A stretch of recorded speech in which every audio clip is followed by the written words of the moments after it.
Hay partidos que se recuerdan por un gol, otros por un título y algunos porque nunca debieron seguir jugándose. El de Marc-Vivien Foé fue uno de esos. El 26 de junio de 2003, Camerún jugaba una semifinal de la Copa Confederaciones, un partido oficial, un torneo FIFA, un día normal para el fútbol profesional. Nada indicaba que ese encuentro iba a marcar para siempre el deporte. Marc-Vivien Foé tenía 28 años, era internacional con Camerún, jugador del Olympique de Lyon. Fuerte, fiable, respetado. No era una estrella mediática, era algo más valioso, un futbolista sólido. Foé hacía lo que había hecho toda su carrera: correr, cubrir espacios, cumplir. Nada espectacular, nada fuera de guión. Hasta que de repente el guión se rompió. Minuto 72, Foé se desploma. No tras un choque, no tras una entrada dura, no tras una acción violenta, cae solo. Al principio nadie entiende nada. Los jugadores miran. El árbitro duda, el público guarda silencio, porque el fútbol no estaba preparado para esto. Durante unos segundos el estadio no reacciona, no hay gritos, no hay pánico inmediato, solo confusión. Los médicos entran corriendo, los compañeros se alejan, algunos se llevan las manos a la cabeza, pero el partido sigue ahí esperando. La cámara no corta, la retransmisión continúa, el fútbol sigue funcionando por inercia, como si esto fuera una lesión más. Foé no se levanta, y ahí empieza algo que nadie sabe cómo gestionar, porque el fútbol está preparado para el dolor físico, para la lesión, para la sangre, pero no para la fragilidad real. Durante minutos eternos el estadio entero contiene la respiración. Nadie sabe qué hacer, nadie quiere pensar lo peor,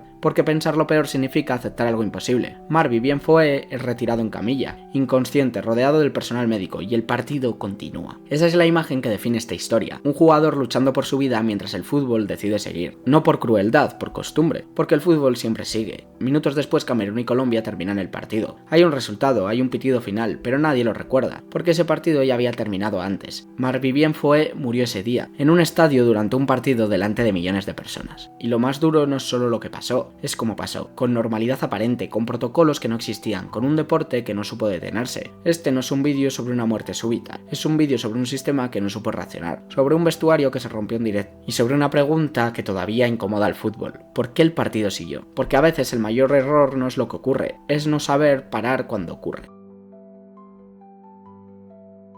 Antes de ser el jugador que cayó en un estadio, Marc-Vivien Foé fue muchas cosas. Fue profesional, fue compañero, fue un futbolista construido desde el esfuerzo, no desde el foco, y eso hace que su historia duela todavía más. Foé nació en Camerún, en un contexto donde el fútbol no era lujo, era una salida, una oportunidad, una vía de escape. Nada llegó fácil, no fue el niño prodigio que todos esperaban, no fue una estrella precoz, fue algo más habitual y más valioso, constante. Desde joven destacó por su físico, sí, pero sobre todo por su fiabilidad. Era el jugador que siempre estaba, era el que corría cuando otros dosificaban, el que cumplía cuando el partido se complicaba. Ese tipo de futbolistas rara vez ocupan portadas, pero son imprescindibles. Su carrera en Europa fue construida paso a paso: Lens, West Ham, Olympique de Lyon, clubes exigentes, vestidores duros, fútbol de alto nivel, y Foé encajó en todos. El Lyon formaba parte de un proyecto ambicioso, entrenamientos intensos, ritmo alto, competencia constante, nada indicaba fragilidad. De hecho, todo indicaba lo contrario. Con Camerún, Foé era un pilar, internacional fijo, presencia dominante en el centro del campo, respeto absoluto dentro del grupo. No era el líder que gritaba, era el líder que sostenía. Había jugado grandes torneos, había soportado presión, había recorrido kilómetros imposibles, su cuerpo parecía hecho para resistir, y eso es lo más inquietante de todo, porque cuando alguien así cae, el fútbol se queda sin explicación, no encaja en el relato. Foé no estaba volviendo de una lesión grave, no había avisos públicos, no había alertas conocidas, era para todos un futbolista sano, y eso reforzó la sensación de incredulidad cuando ocurrió lo impensable. El día del partido Marc-Vivien Foé no pidió el cambio, no levantó la mano, no dio señales evidentes, jugó como siempre, y eso hizo que nadie estuviera preparado para lo que vino después. El fútbol estaba acostumbrado a medirlo todo: esfuerzo, carga física, rendimiento, pero hay algo que no sabe medir bien: el límite invisible. Foé representaba la idea de resistencia absoluta, y precisamente por eso su caída rompió una creencia muy peligrosa, la de que los cuerpos fuertes no fallan. Su historia demuestra lo contrario, que incluso los más preparados, los más entrenados, los más vigilados, también pueden romperse, sin aviso, sin margen, sin explicación inmediata. Y eso nos lleva de vuelta a aquel partido, porque entender quién era Foé hace que lo que ocurrió después sea todavía más difícil de aceptar.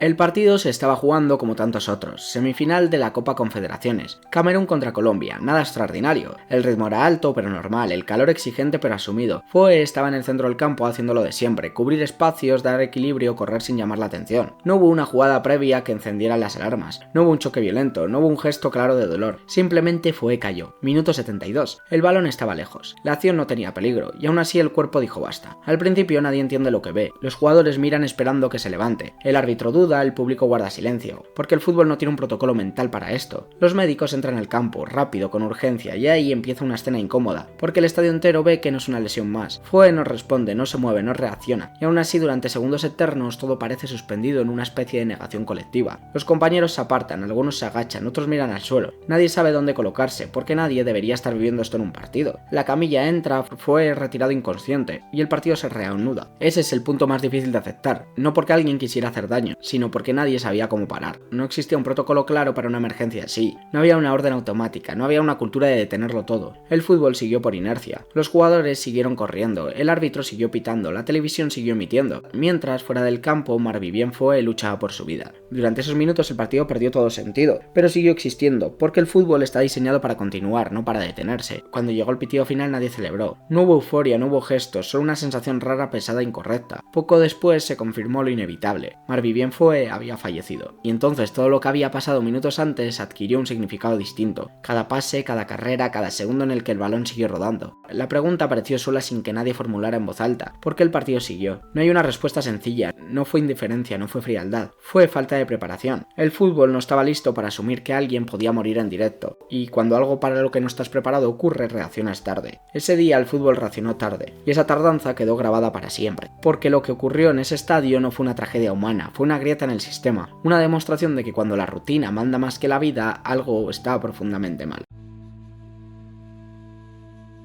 Cuando el partido terminó nadie sabía qué hacer, no había un protocolo emocional, no había palabras preparadas, solo había un vestuario roto. Los jugadores de Camerún regresaron al túnel en silencio, sin hablar, sin mirarse. Algunos no sabían aún lo que había pasado, otros ya lo intuían, porque cuando un compañero no vuelve no hace falta confirmación oficial. El vestuario no fue un lugar de consuelo, fue un lugar de shock, camisetas tiradas, miradas perdidas, gente adulta incapaz de procesar lo que acababan de vivir. Los jugadores de Colombia tampoco celebraron, no hubo rivalidad, no hubo euforia, solo respeto y desconcierto, y mientras eso ocurría dentro, fuera, las cámaras seguían funcionando, porque la televisión no sabe apagar del todo. Planos largos, repeticiones que nadie pidió, narraciones forzadas, el fútbol seguía intentando explicarse a sí mismo. En los días posteriores las imágenes dieron la vuelta al mundo y con ellas llegó la incomodidad, no por lo ocurrido, sino por cómo se había gestionado. Periodistas preguntando, directivos justificando, organismos internacionales prometiendo revisar protocolos. Todo llegó tarde. Los compañeros de Foé tuvieron que hablar ante micrófonos, cuando todavía no podían hablar entre ellos, y eso dejó marcas, porque el fútbol exige seguir, declarar, explicar, incluso cuando lo humano pide parar. En Camerún el impacto fue devastador, no solo se perdió un jugador, se perdió un referente, el equipo quedó huérfano en pleno torneo, y aún así algo todavía más extraño estaba por ocurrir. Pese a todo, el torneo continuó, Camerún tuvo que jugar la final, no porque quisiera, porque el calendario lo exigía, el fútbol una vez más no supo detenerse. Los jugadores de Camerún saltaron al campo con lágrimas contenidas, con camisetas en homenaje, con un peso imposible de describir, y aún así jugaron. Ganaron el torneo, pero nadie habló de victoria. Aquella final no se celebró, se sobrevivió. La imagen de los jugadores levantando el trofeo sin sonreír se convirtió en símbolo, no de éxito, de vacío. Después llegaron los homenajes oficiales, minutos de silencio, mensajes institucionales, pero algo ya estaba claro, el fútbol había fallado en lo esencial. No por la muerte, eso nadie podía evitarlo con certeza, sino por no saber detenerse cuando la vida estaba en juego. A raíz de aquel día se empezaron a revisar protocolos médicos, desfibriladores, actuación inmediata, suspensión automática de partidos, cambios necesarios, cambios tardíos, porque muchas veces el fútbol aprende solo después de perder a alguien. La historia de Marc-Vivien Foé no es solo una tragedia personal, es un punto de inflexión. Después de aquel día, el fútbol empezó a hacerse una pregunta incómoda. ¿Vale todo mientras el balón siga rodando? Foé murió haciendo su trabajo, pero el sistema que lo rodeaba no estaba preparado para protegerlo cuando dejó de hacerlo. Hoy, cada vez que un partido se detiene por una emergencia médica, cada vez que un jugador recibe atención inmediata, cada vez que el fútbol decide parar, esta historia está presente, aunque no se mencione. El legado de Foé no está en un título ni en una estadística, está en algo mucho más importante, en haber obligado al fútbol a aprender que hay momentos en los que seguir jugando es un error, porque hay partidos que se pierden, otros que se ganan y algunos que nunca debieron terminarse.